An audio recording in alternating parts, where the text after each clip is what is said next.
I'm going to go ahead and I'm going to show you guys a carburetor rebuild. This is a real simple, quick and easy job.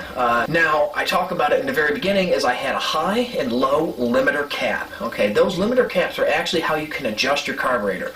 I will adjust my lows. I did on this.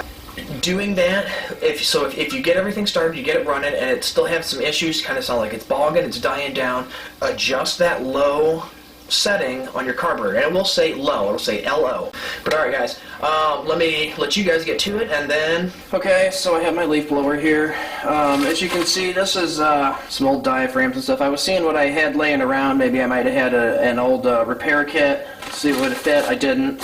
So what I did go is I went ahead and I got a new air filter cover. Mine was very warped, it's very bent. So I'm thinking a lot of air is coming through there. I have a limiter cap for the high and low speed jet. So this will actually be my gasket set for this. I have another limiter cap.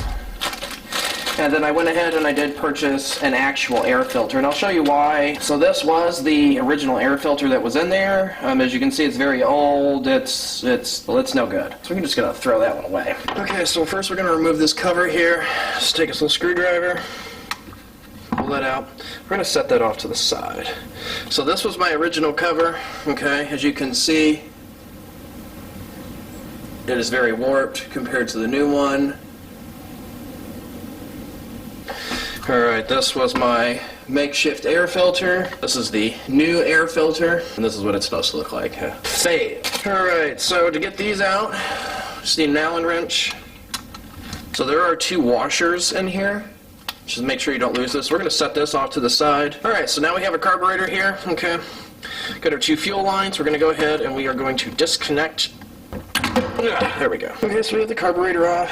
I'm going to go ahead and put on gloves. I'm going to be spraying some volatile cleaner agent on there. Just put some gloves on. Just got to remember this was the backing plate. We'll set that there. Alright. To the top.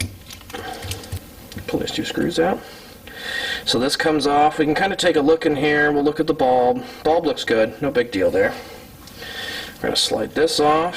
Look in that. I'm going to wipe this off. So there's one gasket. We have two gaskets here on the top. And we're just going to give it a little spray. So this filter is what you really want to look at. This filter can get clogged. So we're going to give this a spray. Sometimes what can happen is this two-cycle gas can get in there, and with all the ethanol we have in our gas now, it gets real gummy, so if it sits in there, it can clog one of your ports. So it's always best just to spray into those. Now when doing this, I'm going to start at one end and work my way over. So we're going to match that up, so that's that one right there. I'm going to set this off to the side. Okay, so that takes care of that. Now, there we go. Alright, so that's how that one goes. And so now, this one, okay, and then this fits back in the plate, like so. Okay, well then we will set our bubble up here. Make sure you put your bubble on right. Okay, so these holes should always match up. Holes don't match, there we go. If the holes don't match, that ain't the way it fits. Oh, that don't rhyme. It's not as good if the glove don't fit. He didn't do it. Okay.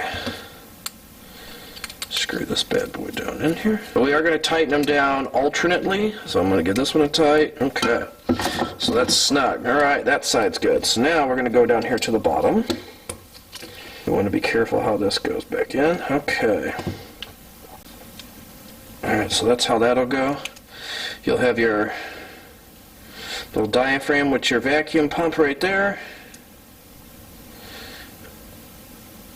And it just hooks onto this peg. There's a peg right here. Set that down. So we're going to take a look at this real quick.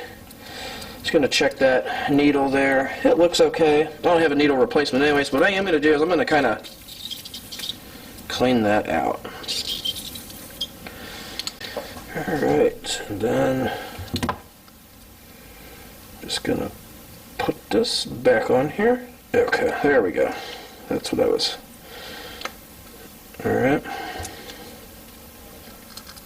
So we're gonna screw these back on. Let's get them started by hand. Putting the filter on here, and I'm just gonna go ahead and replace the cap. Alright, just make sure you don't over tighten this down. If you do, it bows this out.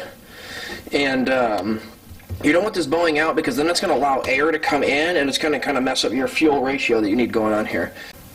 I understand this is a cheap little leaf blower here, but still, I think in total it was $30 for me to do everything I just did, compared to me going out and spending $100 or more. And this is really easy. You don't even need to take this to a shop.